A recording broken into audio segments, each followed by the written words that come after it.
ఓం సాయిరాం. ఈరోజు బుధబోధలో మనం తెలుసుకోబోయేది సాయిబాబా చెప్పిన ఓ నిశ్చితమైన సత్యం గురించి. ఆలస్యమవుతుంది కాని తప్పకుండా జరుగుతుంది అన్నాడు సాయినాథుడు. ఒకసారి భక్తుడు ఆశీర్వాదం కోరాడు. బాబా, మీరు చెప్పినట్లే నాకు ఉద్యోగం వస్తుందా? బాబా చిరునవ్వుతో మృదువుగా అన్నారు, ఉద్యోగం వస్తుంది, ఆలస్యమవుతుంది. కాని ఆలస్యమనేది శిక్ష కాదు, పరీక్ష మాత్రమే. భక్తుడి నమ్మకం నడిపింది. నమ్మకమే మన విజయానికి మొదటి మెట్టు. ఆలస్యం జరిగినప్పుడల్లా మన విశ్వాసాన్ని కోల్పోకండి. ఎందుకంటే సబూరి అంటే శాంతంగా ఎదురుచూడడం.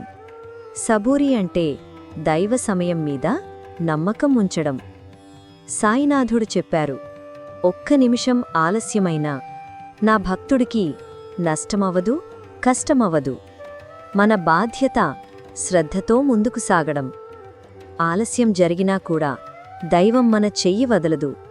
కాబట్టి ఆలస్యమైనా ఆశ వదలకండి. సాయినాథుడి మాట నమ్మండి.